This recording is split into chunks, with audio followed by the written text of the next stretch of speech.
ఛానల్కు స్వాగతం. ఈరోజు మనం దివిసీమ పునర్నిర్మాత, ఆప్తజన బంధు, ప్రముఖ గాంధేయవాది, ఉమ్మడి ఆంధ్ర రాష్ట్రానికి మాజీ మంత్రి అయినటువంటి మండలి వెంకటకృష్ణారావు గారి శత జయంతి సందర్భంగా ఆయన గురించిన ప్రత్యేక విశేషాలు కొన్నిటిని తెలుసుకుందాం. గాంధీ మహాత్ముడు ప్రవచించిన సిద్ధాంతాలకు, పాటించిన విలువలకు, స్థాపించిన ప్రమాణాలకు త్రికరణ శుద్ధిగా కట్టుబడి నిరాడంబరంగా జీవించిన వారే అసలైన గాంధేయవాదులు. ఓ గుల్జారీలాల్ నందా, ఓ వావిలాల గోపాలకృష్ణయ్య అలాంటి వారే. వారికి గాంధేయవాదం అంటే నినాదం కాదు, జీవన విధానం. ఆ కోవలోని వారే మండలి వెంకటకృష్ణారావు గారు కూడా. నేటి నుంచి ఆయన శత జయంతి ఉత్సవాలు జరుగుతున్నాయి. మన ఆంధ్ర రాష్ట్రం అలాగే తెలంగాణ రాష్ట్రం, రెండు తెలుగు రాష్ట్రాల్లోనూ. తలని వంచని బుద్ధిమంతులు ఉండరన్నారు సినారే. అయితే అలాంటి వారు ఉన్నారు. మండలి ఎన్నడూ పూలదండలను అనుమతించలేదు, తలను వంచలేదు. అన్నేళ్ళు అధికారంలో ఉన్నా ఆయనకు హైదరాబాద్లో సొంత ఇల్లు కూడా లేదు, ఇంటి స్థలమూ లేదు, ఆఖరికి కారు కూడా లేదు. శాసనసభ్యుడి కోటాలో హౌసింగ్ బోర్డు ఇంటిని కేటాయిస్తే ప్రభుత్వం క్వార్టర్స్ని ఇచ్చింది చాలన్నారాయణ. ఆపద్ధర్మ ప్రధానిగా అనేక మార్లు వ్యవహరించిన నందా శేష జీవితాన్ని ఢిల్లీలోని కూతురింట్లో గడిపారు. ఆయనకు సొంతిల్లు లేదు. వావిలాల గోపాలకృష్ణయ్య జీవితమంతా ఆర్టీసీ బస్సుల్లో ప్రయాణించారు. హైదరాబాద్ అవనిగడల మధ్య మండలి సామాన్య ప్రయాణికుడిలా బస్సులోనే తిరిగేవారు. గాంధేయవాదం అంటే ప్రదర్శన కాదు, ప్రవర్తన. స్వాతంత్ర సమరయోధుల కోటాలో లభించిన 5 ఎకరాల భూమిని పేదలకు పంచి ఇచ్చారు. మండలి చిన్నతనం నుంచే ఖద్దరు ధరించారు. సంస్కార విశేషమది. మండలి విషయంలో ఖద్దరు వస్త్రధారణ అనేది గాంధీయిజానికి సంపూర్ణ శరణాగతి. ఎందుకంటే ఆయన గాంధీజీని అనుకరించలేదు, అనుసరించారు. గాంధీజీ శత జయంతిని పురస్కరించుకుని 1969లో అవనిగడ్డలో గాంధీ క్షేత్రం ఏర్పాటు చేశారు.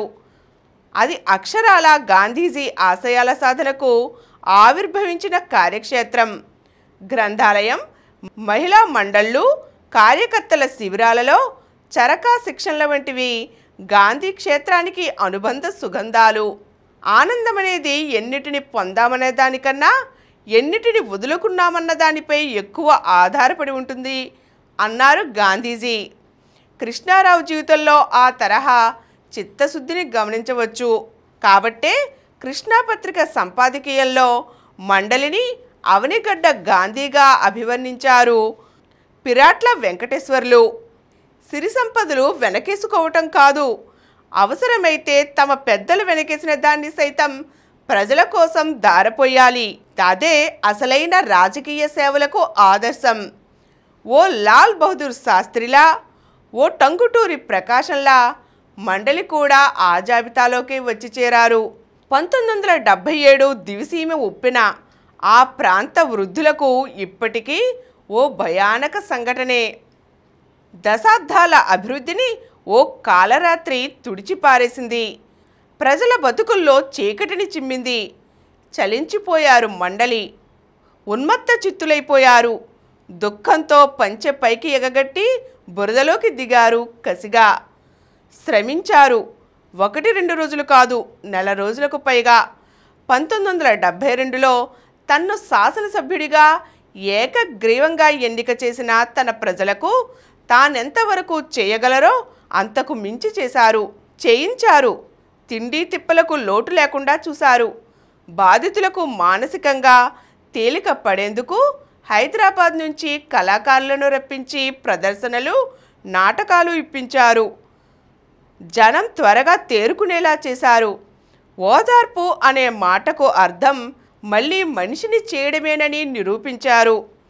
ఎక్కడో రైలు ప్రమాదం జరిగితే ఆ శాఖ మంత్రిగా లాల్ బహదూర్ శాస్త్రి రాజీనామా చేశారంటే అదంతే. బారిస్టర్గా భారీ ఆదాయాన్ని ఆర్జిస్తున్న ప్రకాశం పంతులు ప్రజల కోసం వృత్తిని వదిలేసి జన సంగ్రామంలోకి దూకేశారంటే చినిగిన బట్టలను కుట్టుకుని ధరించేంత పేదరికాన్ని వరించారంటే అదంతే. అప్పటి నాయకులకు ఇది ఒక గాంధీ బాట. గాంధీయిజం పరువొక్కటే కాదు, బరువు కూడా. మండలి కృష్ణారావు వంటి ఆ తరం నేతలకే తెలుస్తుందది. కాకలు తీరిన నాయకులు బెజవాడ గోపాలరెడ్డి నా 60 ఏళ్ల రాజకీయ జీవితంలో ఏ మంత్రికైనా చేతులెత్తి నమస్కారం చేస్తున్నానంటే ఒక్క మండలి కృష్ణారావుకే అని విజయవాడ సభలో బాహాటంగా ప్రకటించారు. అది మండలి సేవా తత్పరతకు నిదర్శనం.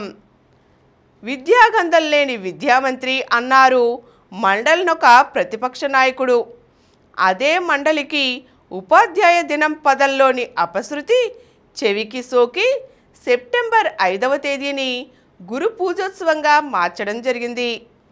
శబ్దశక్తి తెలియడం అంటే అది చదువుతో రాదు, సంస్కారంతో వస్తుంది. అందుకే ఆయన అలా చేయగలిగారు.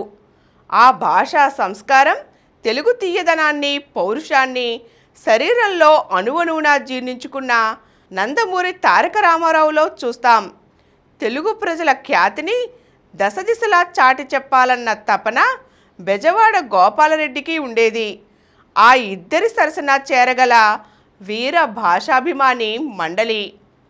ఈరోజు మనం మన తెలుగు రాష్ట్రాలకు మంత్రిగా వ్యవహరించిన మండలి వెంకట కృష్ణారావు గారి గురించి, ఆయన శతజయంతి సందర్భంగా కొన్ని విషయాలు తెలుసుకున్నాం కదండి.